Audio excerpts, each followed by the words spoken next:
Selamat siang, trader Indonesia dimanapun berada. Assalamualaikum warahmatullahi wabarakatuh. Jumpa lagi bersama saya Maurice di analisa trading harian pada hari ini, Selasa 2 Agustus tahun 2022. Seperti biasa trader semuanya, di pertemuan harian yang saya bawakan ini, saya akan membawakan sedikit analisa trading harian secara teknikal dan sedikit tema yang melandasi trading dari kepunyaan Bapak Ibu semuanya. Tema ini selalu berhubungan dengan pasar yang sedang terjadi pada hari yang sedang berjalan.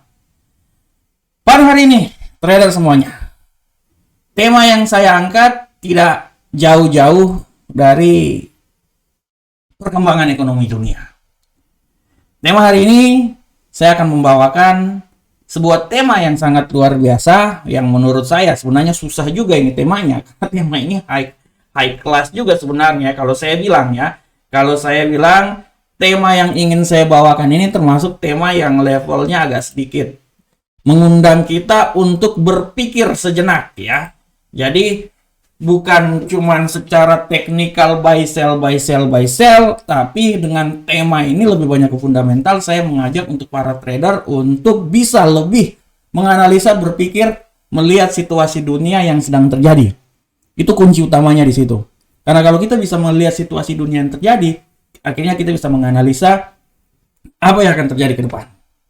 Tema hari ini adalah resesi, ya. Langkah yang terbaik buat Amerika Serikat. Nah, ini dia. Kenapa judul ini saya angkat? Karena kita udah tahu bahwa resesi lambat laun sudah terjadi di Amerika. Tapi secara garis besar, kenapa seorang gubernur sentral bank Amerika dia masih saja tenang menghadapi hal tersebut? Dia sudah menaikkan tingkat bunga 2 kali sampai 75 BP. 25, 50, 50, 75 ya, dia udah naikin 75 sampai 2 kali ya. Tapi dia masih tenang. Padahal di terakhir 75 BP ya. Sebelumnya banyak yang memberikan masukan dan memberikan gambaran kalau bisa kenaikan itu sampai 100 BP. Tapi dinaikin 75 dan cenderung dia lebih santai. Jeremy Powell ini memberikan suatu statement bahwa tetap di tengah gejala resesi yang terjadi, The Fed masih tetap mengontrol perekonomian Amerika. Nah, kalau kita lihat di sini trader semuanya, ya, kenapa saya bilang resesi, pengelambatan ekonomi itu sangat dibutuhkan oleh Amerika? Karena kita lihat, kita kaji ya, kita bisa lihat bahwa ekonomi yang melambat mungkin ya dibutuhkan oleh Amerika untuk meredam inflasi yang terjadi, ya. Secara teori trader kita bisa lihat bahwa semakin banyak ekonomi yang menyusut, maka semakin banyak tekanan inflasi akan turun ya, sehingga harga-harga akan stabil. Nah, oleh karena itu kalau kita lihat ya, sekarang kan di Amerika harga-harganya melambung tinggi, inflasi naik tinggi. Hal ini trader disebabkan karena ya, sebenarnya paling simpel, hal ini disebabkan karena setelah Amerika dibuka, setelah pandemi COVID yang terjadi, otomatis daya beli masyarakat itu sangat meninggi ya. Mereka mengeluarkan keuangan mereka untuk membeli barang buat kebutuhan mereka. Nah, di satu sisi pembelian yang cukup tinggi ini tidak diikuti oleh persediaan yang terjadi. Sehingga harga melambung tinggi, ini hukum ekonomi lah ya. Harga melambung tinggi menyebabkan terjadinya inflasi ya. Ini menyebabkan terjadi inflasi ya. Trader bisa lihat, kalau kita lihat di sini trader ya. Kita lihat di sini, saya coba pindahkan tabel saya dulu buat para trader. Kita lihat di sini, saya coba pindahkan dulu tabel saya ini buat para trader semuanya. Ya. Sabar, mana ini website. Oke. Nah, ini trader bisa lihat di sini. Ini adalah GDP dari Amerika ya. Trader bisa lihat hasil dari PDB ya, gross GDP ya, gross domestic product ya, atau PDP lah ya. Nah, trader bisa lihat pada minggu kemarin PDB yang dikeluarkan adalah dia minus 9 ya. Dia minus 9. Nah, ini saya coba lihat dulu di sabar. Ini saya coba balik dulu di sini. Saya balik. Sabar trader. Oke, nah ini dia, sabar. Kalender ekonomi ya, kalender ekonomi. Sabar. Nah, ini PDB ya. Produk domestik bruto. Sabar trader. Nah, trader bisa lihat. Pada hari Kamis kemarin, PDB yang dikeluarkan oleh Amerika aktualnya adalah 0,9 ya. Kalau kita lihat di sini, penurunan yang terjadi terhadap PDB ini adalah sesuatu yang standar dan wajar trader, karena memang hal itu disebabkan oleh perlambatan ekonomi yang terjadi di Amerika. Ya, kita lihat di sini DX ya, DX. Oke. Kita lihat perlambatan ekonomi yang terjadi di Amerika. Nah, kalau kita lihat trader ya, ini yang menyebabkan kenaikan suku bunga oleh The Fed. Makanya, kenaikan suku bunga ini membantu meredam permintaan yang terjadi di pasar Amerika. Ya, orang membeli setelah meredanya kasus COVID, tingkat pembelian yang begitu tinggi tidak disertai oleh supply yang terjadi, menyebabkan inflasi yang terjadi. Itu rumusnya seperti kayak gitu ya. Oleh karena itu, kalau trader lihat ya, ekonomi Amerika mengalami kontraksi sebesar 0,9% ya, yang tadi barusan saya lihat pada kuartal kedua kemarin. Ini secara garis besar mencerminkan pelemahan ekonomi ya, dengan perlambatan belanja konsumen di tengah kenaikan harga ya. The Fed dalam hal ini melihat permintaan turun untuk periode berkelanjutan ya, sehingga dia memberikan kesempatan inflasi turun tanpa memasuki resesi yang mendalam ya. Jadi sengaja perlambatan ekonomi yang terjadi di Amerika ini dengan tujuan supaya pembelian semakin hari semakin berkurang sehingga ya resesi bisa perlahan-lahan keluar dari Amerika ya. Oleh karena itu Jerome Powell dia berpikir bahwa ekonomi Amerika sedang tidak dalam resesi. Betul. Kalau dalam logika benar.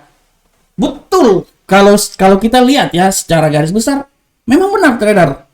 Berita menyatakan bahwa ekonomi Amerika resesi. Betul ya. Banyak berita yang bilang bahwa resesi. Kenaikan. Tapi langkah yang diambil oleh The Fed adalah menaikkan tingkat suku bunga setinggi-tingginya. Setelah kenaikan tingkat suku bunga yang tinggi, artinya kan nanti kan terjadi perlambatan ekonomi. Setelah terjadi perlambatan ekonomi, apa yang terjadi?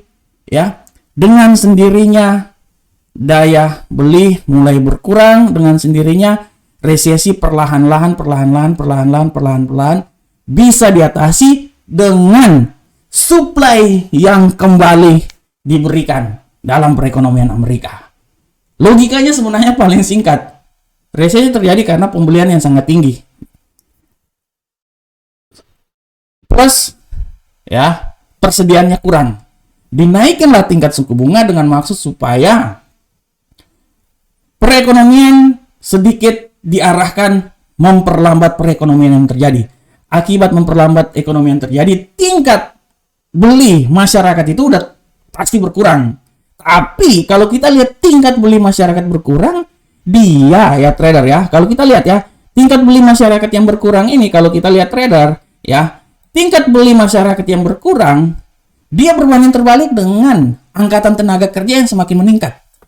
Nah, oleh karena itu dirasakan oleh Jerome Powell bahwa sebenarnya oke, perlambatan ekonomi, tingkat pembeliannya sedikit menurun, dalam tanda kutip dibilang terjadi resesi, walaupun sebenarnya tidak terlalu. Jadi itu sengaja diperlambat supaya daya beli sedikit diperkurangi, setelah itu supply semakin diperbanyak, resesi akan keluar dari Amerika.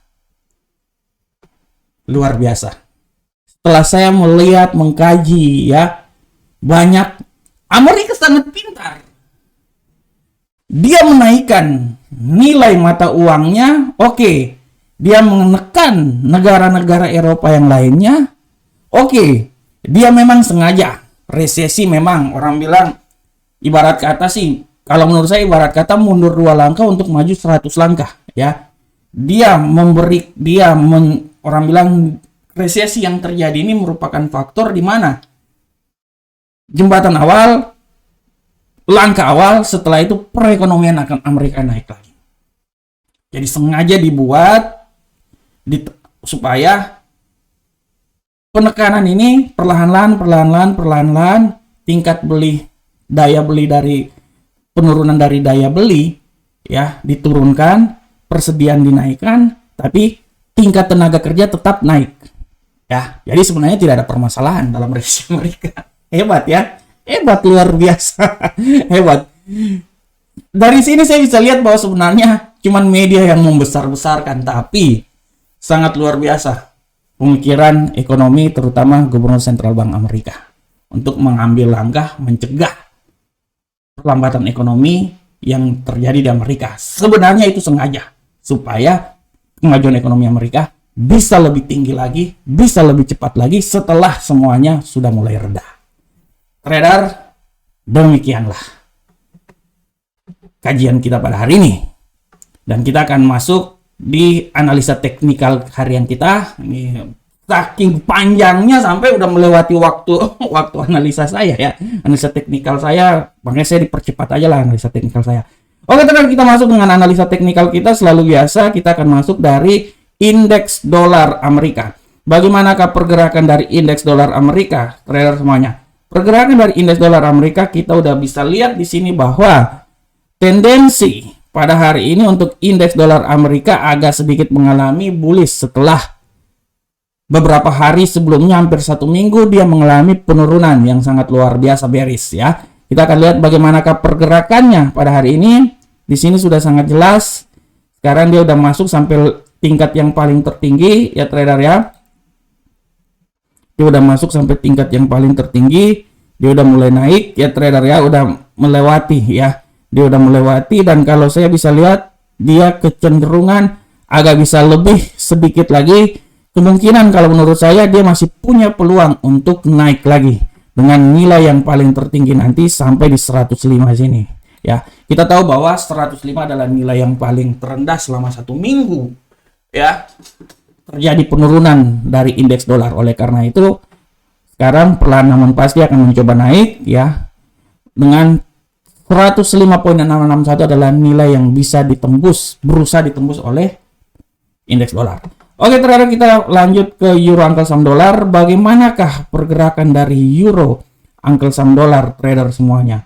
Untuk pergerakan dari euro angkel saham dolar, trader bisa lihat dengan jelas di sini bahwa euro angkel saham dolar pergerakannya kita bisa lihat.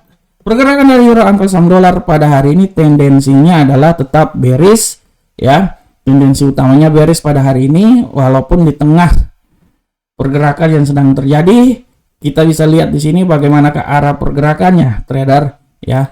Arah pergerakannya di sini bisa lihat dengan jelas bahwa ya, setelah dia menembus level sini dia akan mencoba menembus terus lagi. Apakah dia bisa sampai di titik yang kedua 1.02345? Nah, itu dia. Itu dia. Kalau menurut saya masih ada peluang untuk dia menembus lagi sih. Dia akan berusaha tembus di sini ya. Kalau dia udah tembus, dia akan sampai di 101.02345. Setelah itu menurut analisa saya dia akan sedikit mengalami pergerakan naik lagi. Dia akan kembalikan arah. Oke, selanjutnya di pound sterling angkel saham dolar. Bagaimanakah pound sterling angkel saham dolar, trader semuanya? Untuk pound sterling angkel saham dolar, trader, kita bisa lihat di sini bahwa pergerakan dari pound sterling angkel saham dolar pergerakan dari pound sterling angkel saham dolar secara garis besar hari ini tendensinya lebih banyak bearish ya, lebih banyak bearish, dan kita bisa lihat bahwa arah pergerakan ke depan dari pasangan mata uang ini ya adalah kita bisa lihat setelah dia menembus level di sini, ini dia terjadi penurunan yang sangat luar biasa ya trader ya. Setelah kita lihat di sini trader, kita lihat di sini ya, dia akan mencoba, dia udah menembus ini, dia akan mencoba sampai di titik ya. Saat dia mencoba sampai, menurut analisa saya dia sekarang akan mencoba sampai di 1.22096. Kalau dia udah menembus 1.22096, analisa saya dia akan balik arah naik ke atas dengan tujuan utamanya tetap di sini. 1.22499 adalah tujuan utama dari pasangan mata uang ini. Oke, kita lanjut ke gold. Bagaimana ke gold, trader? Untuk gold, trader bisa lihat di sini. Pergerakan gold ya. Pergerakan gold hari ini kita bisa lihat bahwa gold secara garis besar kemungkinan besar dia masih bisa bullish pada hari ini ya. Masih punya peluang besar bullish, oleh karena itu kita akan lihat bagaimanakah pergerakan dari gold. Kita bisa lihat trader setelah sempat mengalami penurunan di bearish di sesi Asia, perlahan terjadi koreksi. Apakah dia bisa melanjutkan lagi penurunan terus atau dia bisa naik lagi ke atas? Nah, ini yang kita bisa lihat, kita saksikan. Menurut analisa saya, tendensinya masih bisa tetap, tendensi bullish masih tetap kuat, dan setelah itu saya bisa berasumsi bahwa setelah koreksi, kemungkinan besar dia akan mencoba naik sampai di level 1781.01 dan nilai maksimal paling tertinggi bisa dicapai adalah di level 1788.05. Itu adalah nilai dari gold pada hari ini ya trader ya.